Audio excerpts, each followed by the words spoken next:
So anyways, if you weren't able to guess from the last video, the Great War has just began. This episode will cover briefly the important battles, moments, and turning points of this war, this 4-year war that lasted most of the 1910s. Well, not most of it, but it took up a pretty big chunk of my research. If you weren't able to guess from the last video, the Archduke Franz Ferdinand of Austria-Hungary is assassinated by Gavrilo Princip. This man is a Serbian nationalist who is part of the Black Hand Party, which was an underground organization that was meant on destroying Austria-Hungary and reviving the Serbian state. Kaiser Wilhelm II announces he will not be attending the funeral of Archduke Franz Ferdinand.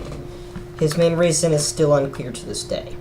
Austria-Hungary then sends an impossible list of demands to Serbia, which they obviously reject, which in doing so, Austria-Hungary declares war on Serbia, and all the alliances of Europe break out into war. Here's basically how it went down.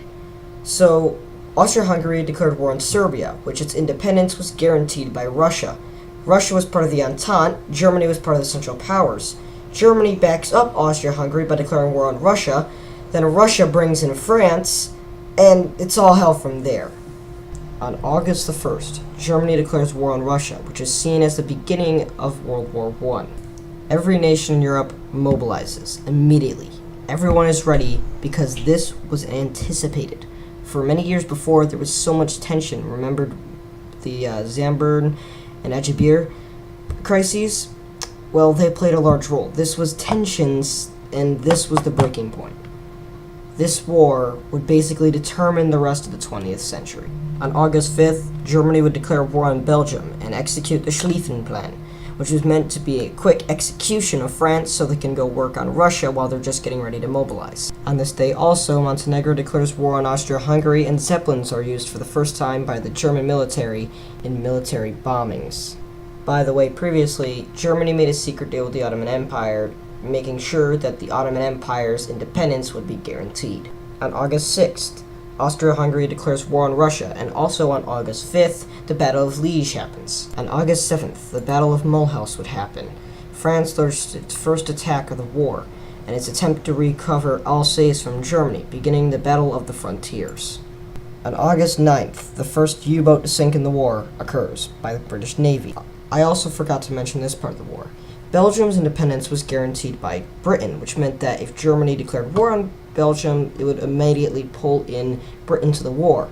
So yes, Germany's against Britain, Russia, and France. The Battle of Helene happens, and the Belgians are actually able to hold the German line. This is significantly important because this would mean that France would actually have more time to cover the border and actually support Belgium before they would collapse. Martin Paul Samba, the German colonialist, is executed for his treason to the German government. The Panama Canal opens for the first time, but this isn't really that important because Europe is a hellhole right now. On August 15th, the Battle of Sur begins, and on the 24th it ends. Serbia wins the war, pushing back the Austro-Hungarian forces, and is the first victory for the Entente. On August 17th, the Battle of Tannenberg begins.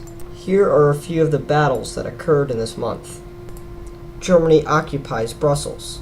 The Battle of Rossignol happens between Germany and the French, and it is an extreme, decisive victory for Germany. The British Expeditionary Force holds the Germans, but the Great Retreat to the Marne occurs. Japan declares war on Germany not because they want to agree with the Allies, but because they want to have all of Germany's lovely little islands. The Togoland campaign ends, and the German West African Togoland surrenders to Britain and France.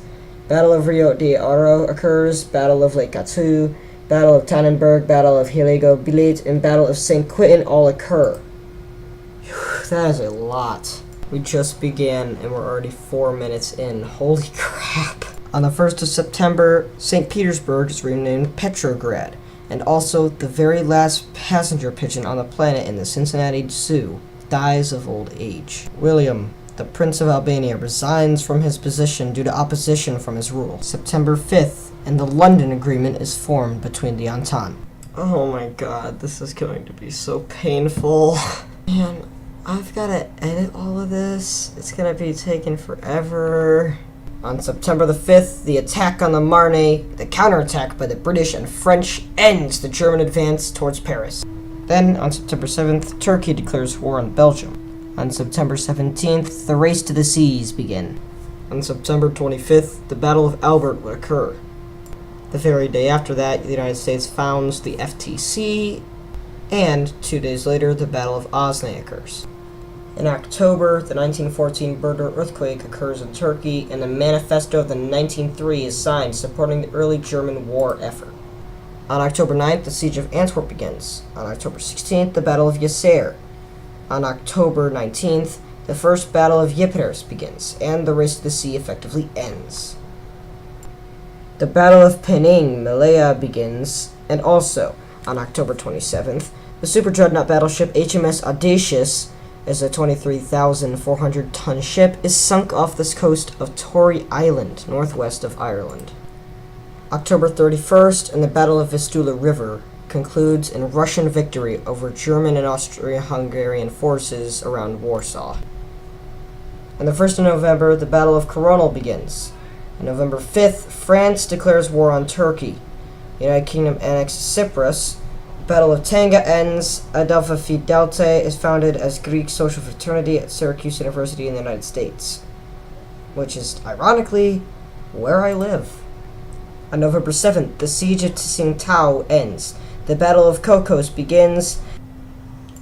On November 24th, Benito Mussolini is expelled from the Italian Socialist Party. The same party he created, but the linguine sauce it's Italy. December 2nd, the Serbian campaign begins. The Battle of the Falkland Islands begins on December 8th. December 12th, and the New York Stock Exchange reopens. 15th, a gas explosion in the Mitsubishi Hojo coal mine in Kyushu, Japan, kills 687 people, the worst coal mine disaster in Japanese history. On December 19th, the Serbian campaign, Battle of Kula Brera, ends decisively in Serbian victory. Also this day, Mohandas Gandhi leaves England, sailing for India on this day. On December 24th, the unofficial temporary Christmas truce begins.